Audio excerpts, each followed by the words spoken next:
is a production of DallasCowboys.com and the Dallas Cowboys Football Club. How about them Cowboys? This is Cowboys StoryLine, presented by Gillette, the official shave of the Dallas Cowboys. Here's Nick Eatman. What's up? Welcome to Cowboys StoryLine, presented by Gillette. I'm Nick Eatman. It's Thursday, October the 2nd. Let's talk a little Cowboys and Jets. How the Cowboys can get to, I guess that would be 500, 2-1. Seems weird, but that's the way it would roll. I've never been good at math, so don't hold me to it. But yeah, the Cowboys trying to get even here after 5 games. Hard to do, I guess, after 5 games. But the Cowboys certainly can do that. Playing the Jets, 0-4. Don't let that record fool you. I think that it's going to be a challenging game. They got some playmakers. Their quarterback, obviously, is one that likes to run. These linebackers, you guys have been pointing out that the linebackers need to play better.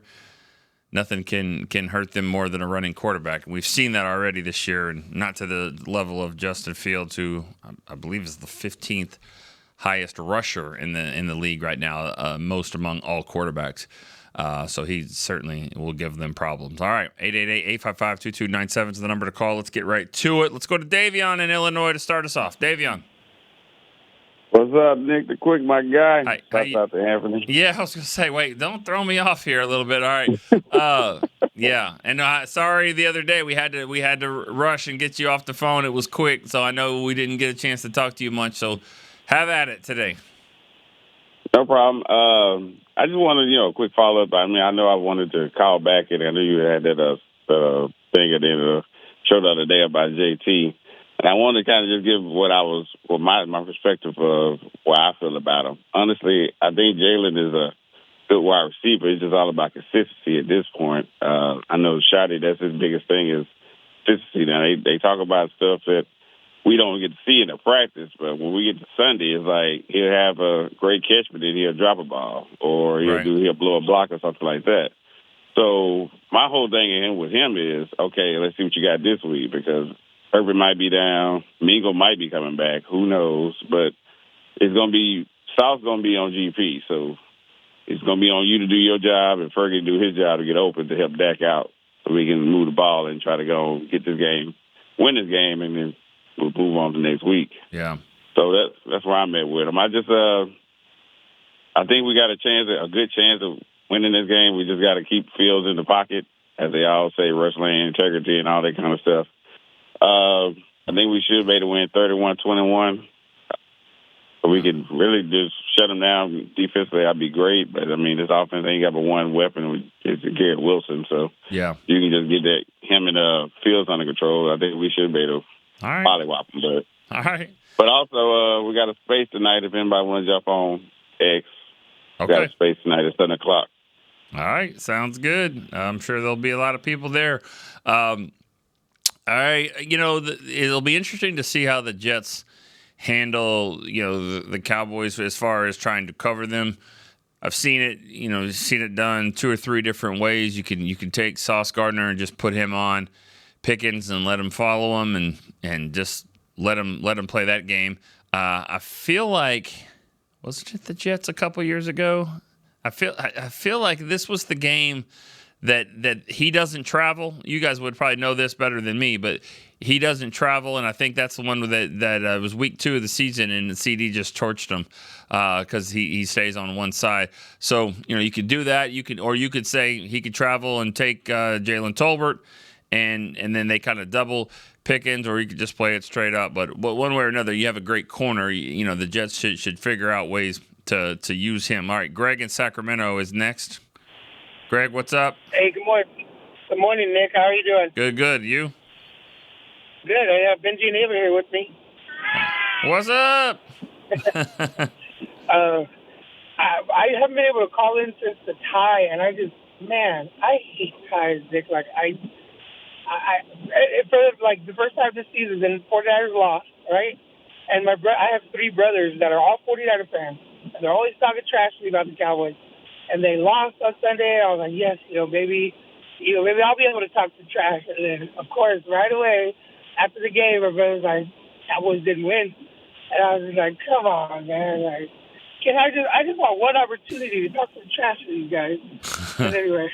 Well, um, I don't know know. what to tell you. I don't know. I mean, I, nobody can talk trash to you. You can't talk trash. It's just a tie. It's like it didn't right. happen. Exactly. Uh, Exactly. So I have a quick question, and then Benji actually has a quick question as well. All My right. quick question is, can we see more of Wanye Thomas? Like, I feel like every time he's in there, I don't know, I always see him make some kind of play. I believe he was one of the ones behind that block and, the extra point or field goal block, whatever it was, to 2 points. So I'd like to see a little bit more of Wanye Thomas, and then Benji has a question. All right.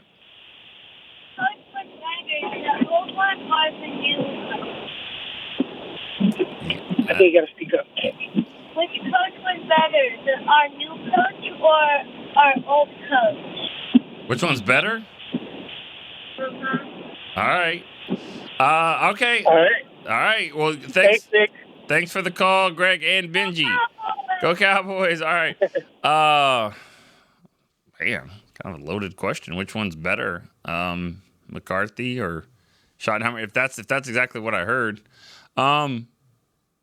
McCarthy. I mean, he's been a better coach. He's won more games. He's won more than one game. It's an unfair question, really, just because it's just too early. Who's a little bit more personable? Who's more fun to watch on press conferences? Yeah, Schottenheimer. He's kind of a cool guy. He walks around. He's got a little swag to him. That's not McCarthy's game, but McCarthy was a good coach. He's got this team in the playoffs 3 years in a row. And they won some games. So, I mean, I'm not going to sit here and say that he wasn't successful. He certainly was. But it's too early to tell on Schottenheimer. I'll say this: if it ends up being where he's a better coach, then I think that's good for the Cowboys as far as from success standpoint, because that means he's going to have them in the playoffs. He's going to have them winning games, being competitive. Maybe he goes further in the playoffs. That was the real knock on McCarthy, just that they got him to the playoffs. They didn't go further. And then Wanye Thomas, yeah, I mean the three big plays we've seen from Wanye Thomas: blocked extra point the other night that turned into 2 points, blocked field goal against the Giants a couple years ago in that 40-0 game. That was him, I believe, that blocked it. He had the kick return for a touchdown, which he shouldn't have scored, but he did. So that one, it's a nice play. He caught the onside kick. That's what he's supposed to do. He's supposed to get down, and he ended up running it in for a touchdown, and that could have been costly, but he still made a play. But his plays that he's made his own special teams. So we haven't really seen him at safety so much, but that's how it starts. You make plays there, and you go and you play well on defense. So let's see if he can be that kind of guy. Let's go to Brian in Kansas City's next. Brian. Good morning, sir. How are you? I'm doing good, man. Hey, I forgot. I sent in the answer to the flea flicker question. I don't know if you ever saw it. I knew when I sent it in because I put a link in it to show where I found the information, and sometimes that stuff doesn't go through. Your systems will say, "Hey, that looks like spam." But okay, what was it? The answer is Bob Zupke. I don't know his name. Bob Zupke of the University of Illinois Fighting Illini is the one that created it. And the answer to how it got its name is, and this is a quote of what he said, that he wanted to evoke the quick flicking action of a dog getting rid of fleas. Okay. So that's it. That's the wow. Supposed, and I found that in multiple places. I looked, I kind of acted like I was a reporter for 5 minutes and said, okay, I got to make sure I find this answer on check sources. Yeah. All three right. different sources. Anyway, that was the answer. I forgot to mention it the other day and wanted to make sure that I couldn't remember even who asked that question, but I remember somebody asking you last week. All right. Well, I didn't know how it started, and there's a lot of names you don't ever know how they, they originate. But yeah, still, it's a successful play, and I don't know why more teams don't use it. All right, Brian, you good? You got anything else? So you know what? Just this week, the linebackers, we can't against the mobile court. You just started kind of alluded to it. Against the mobile quarterback, we can't play the same linebackers against this guy. That's just crazy. what would be your answer? It sounds like, everybody's saying, hey, just put the young guys in because they're faster, and if they make mistakes, they make mistakes. That's not how coaches think, though. No. Coaches always rely on the tried and true, the proven, the guy that knows the system. Yeah. That's just football coaches. But anyway, I'll hang up and listen to what you think about it. All right. Yeah, I mean, there's a lot more. Thanks for the call, Brian. There's a lot more than just, 3rd and 10, who's out there, and make sure that you can semi-run with Justin Fields or whatever. I mean, there's more to it than that. Now your nickel linebackers, you do have more speed, but those aren't just the plays that break down. It could be 1st and 10, and then that's where he's about to throw it, and he takes off. And so you got to have your linebackers that are best for everything. And Sanborn and Murray, I mean, they haven't been dynamic. They are leading the team in tackles. I mean, they're getting in there, and we're not seeing a ton of running. I mean, Jacobs had a nice game for the Packers, but I mean, for the most part, they've done a good job of stopping the run. So let's not forget that part. That's a big part of it too. It's not just about the pass. It's not just about the quarterbacks running. Their job is to make sure the teams aren't just running all over them, and the tackles are holding up and making sure those linebackers run to the ball. So we've seen that. So you have to remember it is what it is, and it hasn't been terrible there. Leafal, Shamar James, yeah, they're faster, but are they going to be able to hold up? Are they going to be able to get knocked off the ball? We saw Marquise Bell play 16, 17 games at linebackers, and he's really a safety, and that didn't go well. He had over 100 tackles, but still, when it was time to put a hat on a hat, he got moved out of the way. So there's more to it than that. They're going to have to be, the awareness has to be on point. The corner safeties have to step up when the quarterback is running, and but you got to put them in those 3rd and long situations. And to do that, the linebackers have to do their job when it's early running downs. All right, Shelby in Virginia is next. Hey, good morning, Chris. How you doing? Or not Chris. Good morning, Nick. How you doing? Good. How are you? I'm doing great. I got to tell you, really, really fun experience listening to your favorite sports show on the way home from work and hearing your dad's voice just pop up out of nowhere, and then hearing you try to guess his voice. Oh, yeah. Which I immediately recognized, obviously. So that was a confusing and fun experience for everyone. But I wanted to call in for a couple quick things. I wanted to note that it does feel like we've been playing to our opponent's level for years, and we kind of nailed it with the Eagles, nailed it with the Giants. I think we played to the Bears level from last year, not this year, and that cost us. And then with the Packers, we finally did it. After years of trying to play to the skill level of our opponent, we finally mastered it. You can't get any closer than 40-40. So it's a tough thing. I have one more fun fact for you, and then I'll get off the line. After this Sunday, Dak and Romo will have both played 127 regular season games. How far apart do you think they are from having the same record?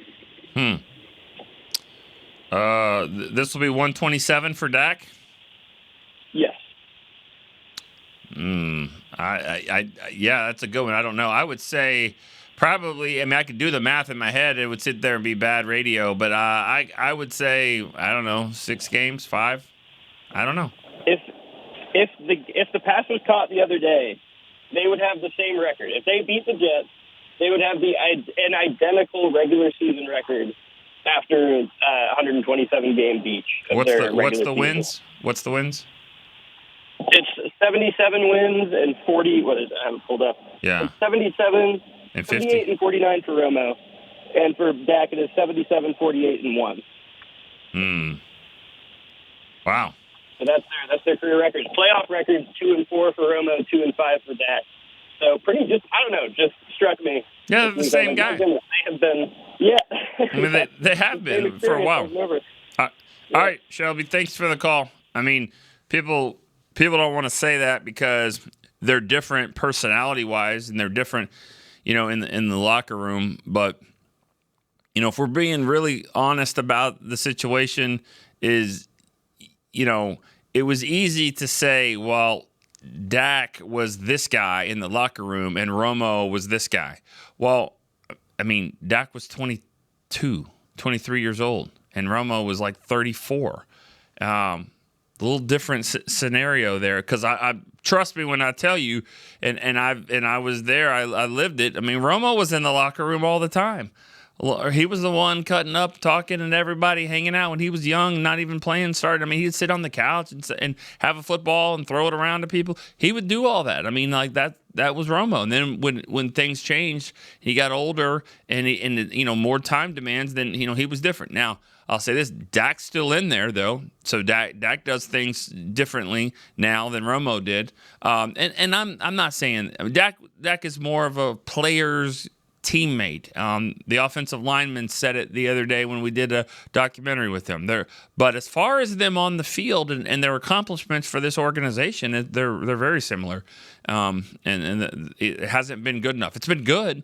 It's been good. There's been some times I had some really good seasons, close to the MVP. Second for Dak, third I think for Romo one year. But it hasn't been good enough when it's time to actually go win and advance in the playoffs. It didn't work for whatever the reason. Weird plays here and weird play here. It hasn't been there. So I think those guys are pretty much the same when it comes to what they've done on the field. All right, Cowboy Jeff is in Maryland. He's next. Cowboy Jeff. What's up? Morning, Nick. Thanks for. I am living the dream. How are you, sir? Good. What's going on with you?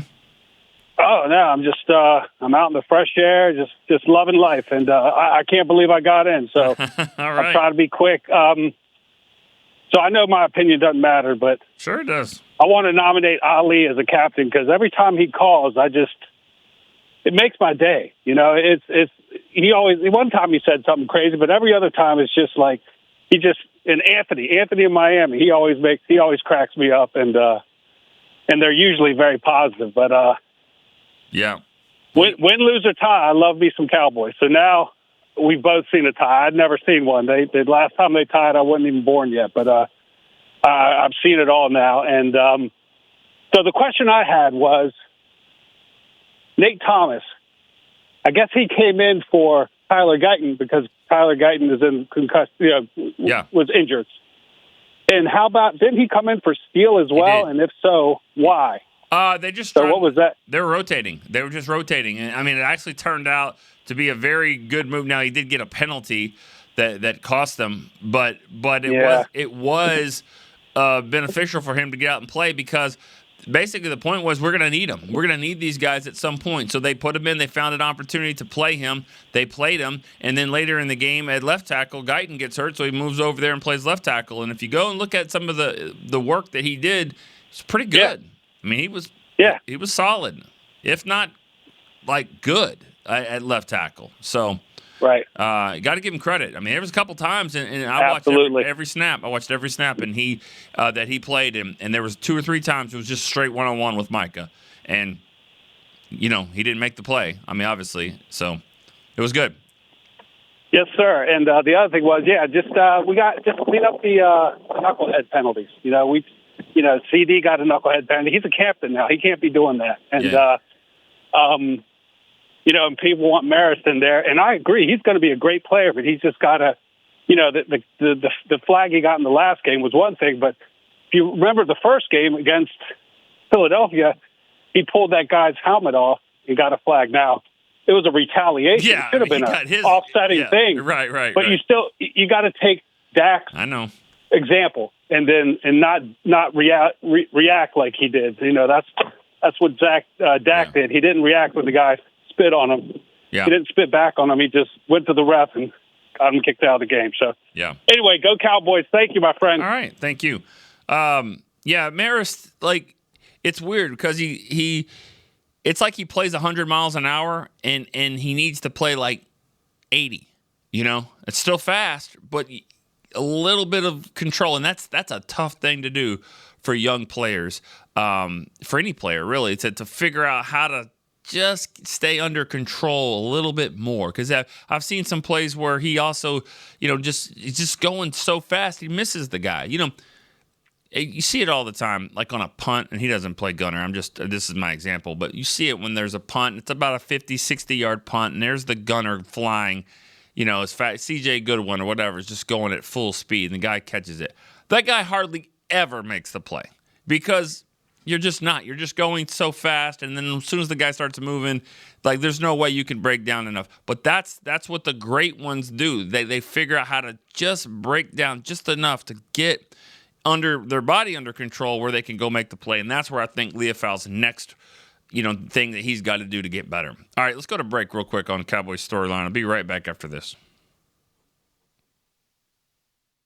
Cowboys fans, when it comes to navigating the ever-changing world of tax, your business needs a partner it can trust to tackle even your biggest tax challenges. Ryan is the largest firm in the world dedicated exclusively to business taxes. Our team of tax professionals has local expertise in all areas of tax and can help you uncover savings opportunities you didn't know you had. Learn more about how Ryan can improve your overall corporate tax performance by visiting Ryan.com. Ryan, the official tax partner of the Dallas Cowboys. Crown Royal and the Dallas Cowboys are bringing back the Royal Rig for Season 2. See it in action at AT&T Stadium on Thanksgiving Day, where the Dallas Cowboys take on the Kansas City Chiefs, and around Dallas on November 26th and November 28th. Visit crownroyal.com to see where else the Royal Rig is stopping this NFL season. That's crownroyal.com. Please drink responsibly. Altec Lansing has been perfecting sound since 1927, bringing you decades of audio excellence to elevate your Dallas Cowboys tailgate ritual. Equip your next pregame with the Sound Rover 180 with 6 hours of playtime, built-in microphone, multicolor light modes, and a rugged exterior that's built to last. Visit alteclansing.com/Cowboys15 for 15% off your Sound Rover 180. That's ALTECLANSING.com/Cowboys15 for 15% off. Altec Lansing, official audio partner of the Dallas Cowboys. Back to Cowboys Storyline, presented by Gillette, the official shave of the Dallas Cowboys. All right, Dallas Cowboys United, presented by Globe Life, is exclusively in the Dallas Cowboys app. Join the official fan club today. Download the app now to join. All right, back here on Cowboys Storyline, our last caller, Cowboy Jeff, he was proposing for maybe a new captain, an additional captain in Ali, which, you know what, I don't have any problems with that because, you keep adding captains, though, not just like on the game. Not everybody can go out to the field. I think the league actually says there has to be 5, I believe, is the limit there. So we have 4 captains on all Storyline team, and if you're going to keep adding captains, you might have to take one away. I don't know, but let's ask one of the current captains and what they think about this. It's Irene, Falls Church, Virginia. She's a captain. What do you think? What do you think about adding captains? Good morning. Oh man, well, Ali's awesome, so I'm not going to say no to that. I assume, at some point you have to have a cap, but I don't know what that cap is. Yeah. Rules follow. Wouldn't that be a sad thing, honestly? Like, I haven't even really thought of it from that standpoint. But, would it be sad if you're like, okay, well, this year you made the team, but you're not a captain anymore? I don't know. We'll see. We'll cross that bridge when we get there, I guess. Yeah, we got to keep it up. It's competition, right? Compete every day. Got to do it. Well, you're one of them. Dylan and Rob, you guys are the 3 that call all the time.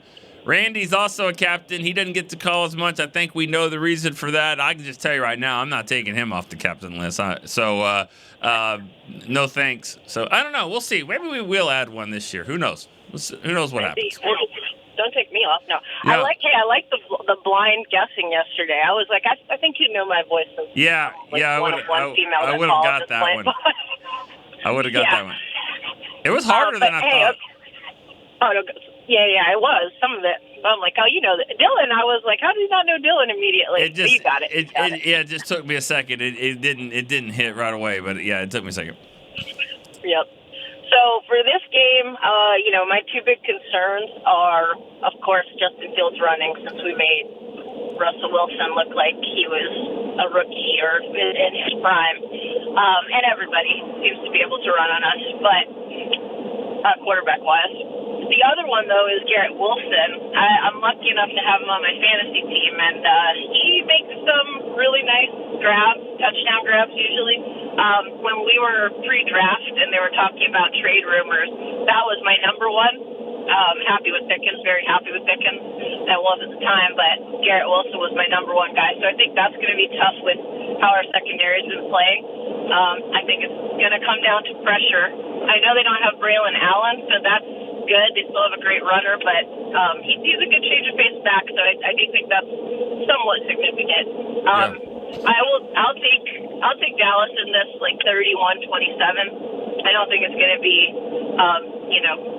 easy at all because they've been in all their games, as you said. Yeah. One question for you, and I don't know that we're going to actually experience this, but if all of these linemen are out, I think Guyton and Smith won't be, but if they were, who is our best replacement for guard? Does Nate Thomas have position flex, or would we be moving Steele, or am I just missing a backup guard? And that's it. I'll take that off air. All right. Bye. Good stuff.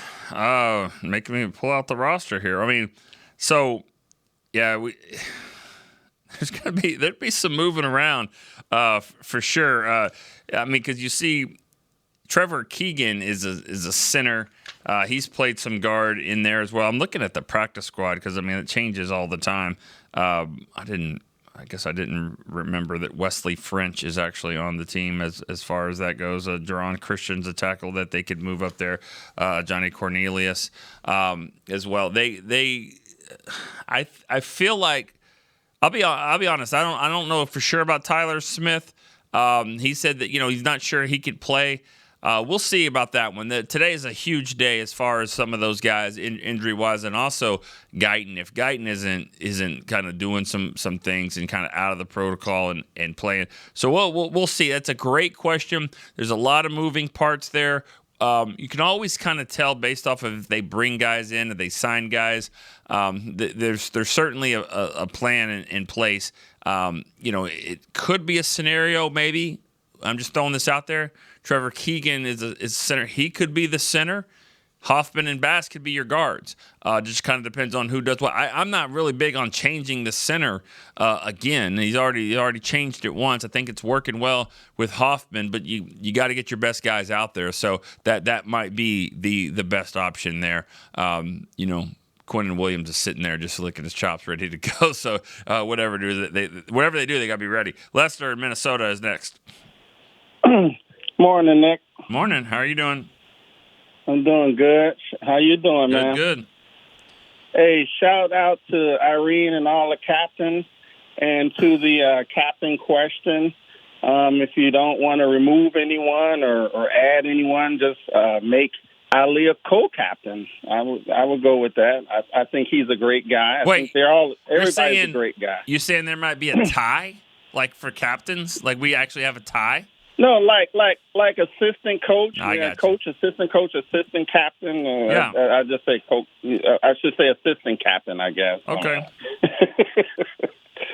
But the reason for my call is that I know we talked about a month ago about me, and I explained to you that I was a salesperson and I became the number one salesperson in the country.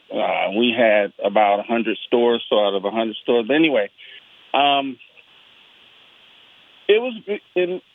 had more than one different, manager. So under this particular manager, I was able to become that top salesperson. But then when management switched, I was still a very good salesperson, but I wasn't number one or number two or top 10. I was still very good. My point I'm making is that I was watching Girls Talk, Boys Talk this morning, and they were talking about how, and I thought this as well, but I wasn't sure until they confirmed it, how we have a lot of man corners in our defense, but we got them playing zone. So, yeah, I'm sure they can adjust to it, but that's not their strength. So I just feel like, I know Eberflus is a zone guy, but I just feel like maybe we should just mix it up a little bit to bring out the best. I mean, like I told you a long time ago, I played cornerback in college, so I do understand the difference between a man and zone. I understand the concept somewhat. So I just feel like we should just mix it up a little bit. I mean, we don't expect Eberflus to be a man, defensive coordinator either. So I understand all that, but we should just mix it up a little bit so we can bring out the best. Yeah. And I also think we need a smart, fast middle linebacker, man. And I think our linebackers are good, but I think we need a smart, fast one. Because the one guy, I forget his name now, but he's kind of slow. He's good. He can hit, but he's kind of slow, man. Okay. Sanborn? Sanborn. Yeah, that's him. Yeah. Yep. Yeah, there's no doubt about it. The linebackers need to be better.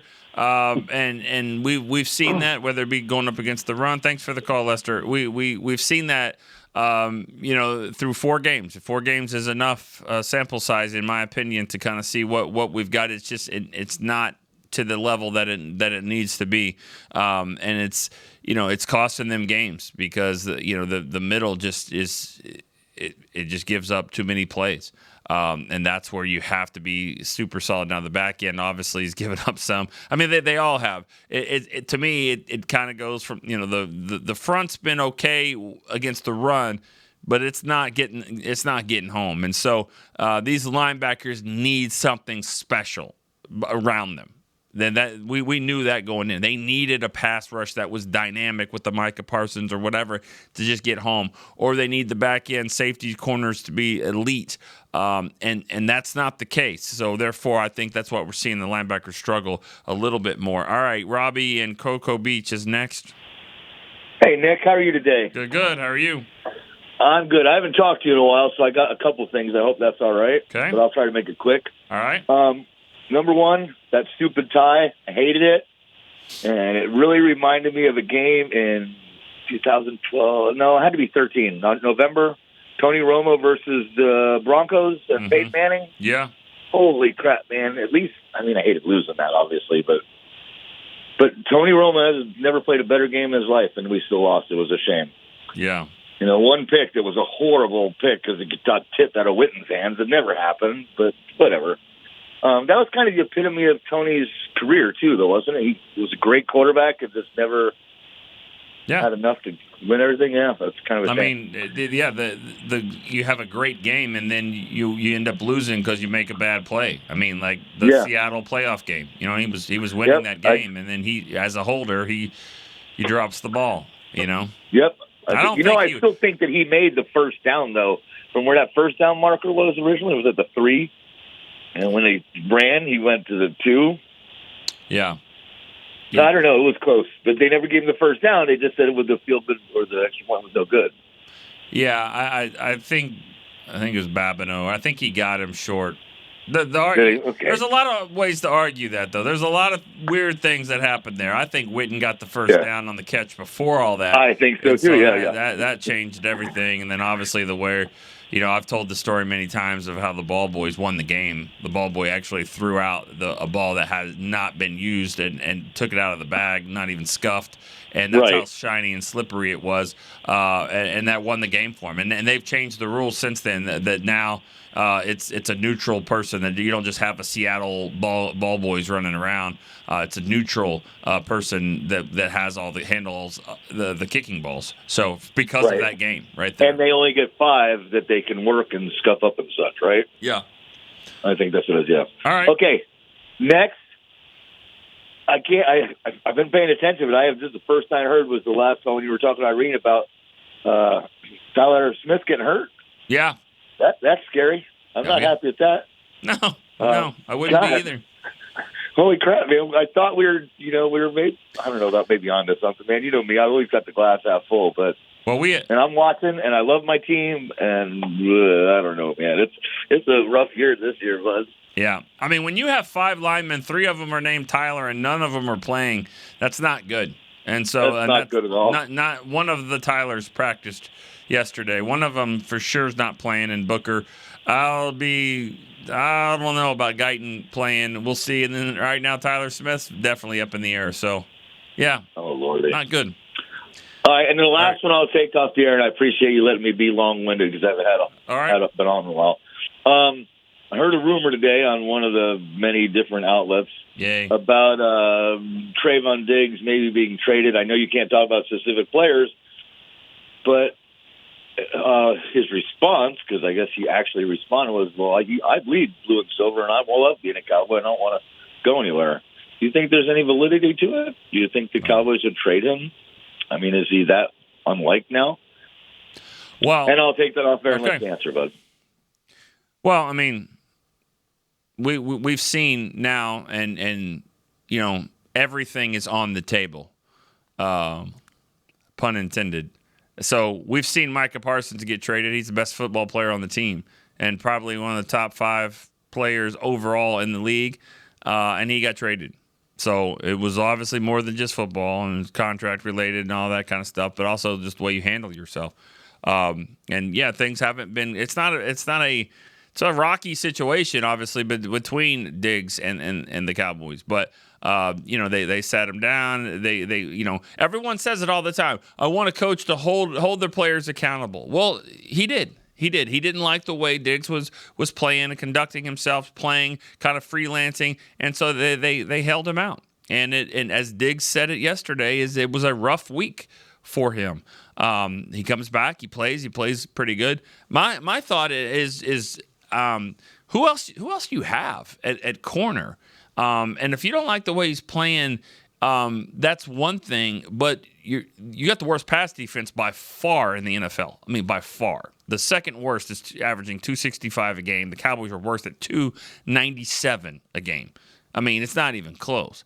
So if it's not working out and Diggs is doing different things, I mean, I'm not saying players run the show here, but if the scheme isn't working and you've got a Pro Bowl, all-pro player over here that does it a different way, I don't know. I would try to go that route because it's not like what you're doing is working. So anyways, let's go to break real quick on StoryLine. Be right back after this. All right, Cowboys fans, this one's for you. Gillette's Best Shave has a new look this season, and they've got one that sticked out in Cowboys colors just for us. We're going to want to run, not walk to this one, y'all. The new Gillette Labs official Dallas Cowboys licensed razor isn't just Gillette's best shave. With 50% longer lasting blades than Fusion, it's the best a Cowboys fan can get. Get it while you can at Gillette.com/NFL. Gillette's Best Shave is also available as heated. Discover Aiden, the official luggage partner of the Dallas Cowboys and Dallas Cowboys cheerleaders. Known for top-tier engineering and craftsmanship, Aiden offers more than just bags. Originating from Australia and designed in New York, it merges fashion, design, and culture. Used by Dallas Cowboys players, staff, and the entire organization, Aiden provides style and functionality for all travelers. Visit AidenTheBrand.com and use code AidenXCowboys for 25% off your purchase. Travel like your favorite stars with Aiden. Back to Cowboys Storyline, presented by Gillette, the official shave of the Dallas Cowboys.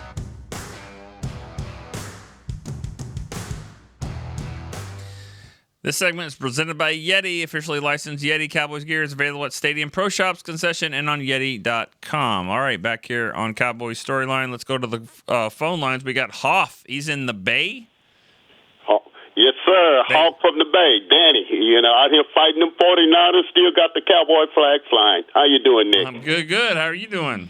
I'm good. I feel good about the game going into this week. I wasn't worried about Green Bay because I felt like we were going to rise to the occasion. Now, we tied it, but I was always looking for a win. But I was more worried about teams like Chicago and the Jets and Carolina. Those are the teams that be creeping up on us.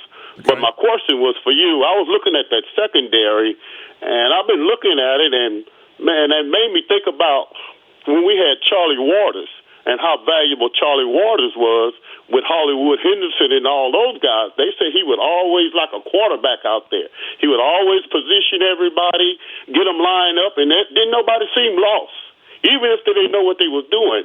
And I was wondering, who did we have? And I was going to ask you, are we missing Jordan Lewis? Because he was a smart guy. Yeah. No, and he was tough, and he was a great slot corner. Yeah, they're missing him. They're missing him big time. And I was thinking, I said, man, if we had him, we probably even wouldn't be. I know woulda, shoulda, coulda. If we had him, I don't think, and he was humble enough to show the players. Yeah, and kind of guide him. And I thought, I said, man, we might be missing more Jordan Lewis more than we missing Micah. No With doubt. the way that secondary is looking. Yeah, well, don't think that they're not married to each other. Those two situations. I mean, when it was time to make decisions, you are going to pay Micah. You have to pay Micah. Like he's going to get this deal. They've already offered it to him. He hasn't signed it yet, but he's obviously going to sign it, right? Yes. No, but that's the problem about that. That whole situation kind of held him hostage. Do you think maybe they would consider re-signing DeMarcus Lawrence if they would have known that thing? So I mean, yeah. So yeah, I see what you're saying. Now I don't know if $10 million a year for Jordan Lewis was ever going to be something they would consider. That was just like, hey, you can't pay him all. Great contract, go get it, go earn it. But if you didn't. If you knew you weren't going to have Micah, it would have changed a lot of things. I bet you they would have had a couple of those free agents, and Jordan could have been one of them. But that's my point. That's exactly what I was thinking, Yeah. Well, but you're right. They absolutely miss him. They not only how smart he is. He was a smart player. He was tough. He didn't whatever his size was, 5'9", 180, whatever. He played way bigger than that. He was the dog mentality that they need and they miss. And they certainly. Yeah, I love watching that guy play. Sure. But I just wanted to ask you: I'm sitting up here thinking wrong when I'm like, man, if we had Jordan Lewis, I don't think we'd be going through this out there on that field. I agree. I totally agree with that. That's a good call. All right, thanks for taking my call, Nick. Thank you, Hoff. All right. I'll fight those 49er fans out there in the Bay. All right, I don't know if JR in Arizona has the same issue with the Cardinal fans. Maybe. JR, what's up? Hey, good morning, Nick. How's it going? No, I'm a long time. I actually am a long time Cowboy or a Cardinal disliker. So don't like the Cardinals or their fans. Dislike. But anyway, I said it's going to take probably 4 games for the defense to actually start to click. And I think we saw a little bit of that last week. It's hard to say that when they gave up 40 points, but I think Bland's going to play a lot more this week, and Bland's going to play better this week. And Diggs is one of my favorite players, and I think you kind of saw him to start to click. I mean, he missed some tackles, but he was flying around, and he did. It was a great move to get the pick that we got called back on that ridiculous penalty. But I think you start to see this defense get it together a little bit, especially in the defensive backfield. I'd like to see Reddy Stewart out there more than Elam, because I think Reddy Stewart has played really well so far this year. Right. I'd like to see him more. And I think that you saw some more out of the pass rush, getting closer. As Araku, I think, gets his first sack this week. And I think they're going to rattle Fields because he makes a lot of mistakes, especially because I think the offense is going to keep rolling, and they're going to make the Jets one-dimensional. And I think the Cowboys are going to win this game by more than people think. I think this is going to be a beginning for a run that we're going to go on. So that's really all I got. And that's just what I think. All right. The Cowboys are going to score a lot of points, and Fields is going to make mistakes. I'll say Diggs gets his first interception, and one of the linebackers is going to get a pick this week as well. All right. I like it. Sure would be good for them. Thanks for the call, JR. It'd be great for Diggs as well. One of my favorite. I'm a sucker for those sports movies. The ones, Remember the Titans and Glory Road and things that start slow and end great. And Glory Road is a movie that I think is great. It's about the Texas Western basketball team from the 60s. But one of there's a line in there that the coach says to the player, the star point guard, and his name is Bobby Joe Hill, and there's a line in there because he wants to play this up-tempo, fast-paced style, and the coach wants to play a little bit more controlled, but be smart with it. And he says, all right, you want to play your way? You play your way, and you play my way. You play your game and my game at the same time. And that's what I think about with Diggs. That's what I think the coaches have to figure out with Diggs or the corners, whatever. What is his style? What's made him a great player? Let's work that into your system. Figure out a way to do both. Both things can be right. Let's give and take. You want to play a little bit more man? That's fine. We're going to do it like this. You'll play some zone concepts at times. There's times you're going to play this. We're going to go back and forth. Let's do your game and my game at the same time. I think there's a way to do that, and I think especially with how good Diggs has been, and especially the offense, the defense struggling like it has. Why not? Why not mix it up a little bit? Chris in San Angelo will be our last caller. Chris, what's up? Mr. Nick, how you doing today, my friend? Good. How are you doing? I'm doing well. Thanks for asking. My question is, I have a question, and I was going to give you a score. My question is it's like Irene's, except different position. Now, at wide receiver, obviously we have Pickens and Tolbert, but in the event that Turpin can't go, I'm wondering who you think, who would, you have to have an opportunity to be able to be the one to step up. Yeah. So who do you think would be the one that the Cowboys would be given the biggest opportunity as the third? The way he played the other night, Flanoy. I mean, he showed me more speed than I've seen in the 2 years or so he's been here.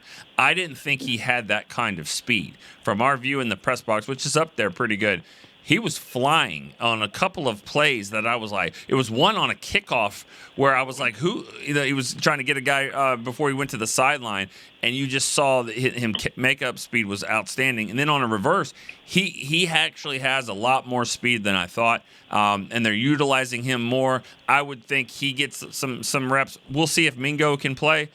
Mingo might be a guy because you have to create a roster spot for him, which I'm sure they could do. But Flanoy, I think, is going to get some opportunities.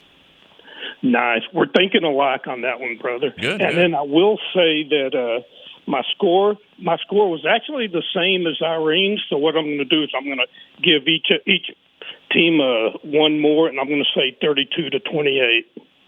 32-28. Yeah. Cowboys Falcons 1996. I think. That's exactly what I was thinking of when I said that. Was that the score? I think so. don't know. I'll look at it. I think so. All right. Okay, buddy, you have an awesome rest of your day. All right, you too. Thank you so much. And thanks to everybody for calling in today. Good show. We didn't have a first-time caller, but we had a first time in a long time callers. I think Hoff from the Bay Area said he had called before, but it's certainly been a while. Cowboy Jeff from Maryland's been a while as well. And then some of the captains calling in too. So great stuff. We'll revisit the captains next year, see what we need to do. We'll try to make it all right. So many good guys and girls that call in because it's such a fun show with you guys. And I know you can do in your spaces tonight. Thursday night, so I'll try to see if I can join in there tonight for a little bit, see what's going on over there in the Twitterverse. All right, good show for Chris Beam. I'm Nick Eatman. We'll see you tomorrow on Cowboy Storyline.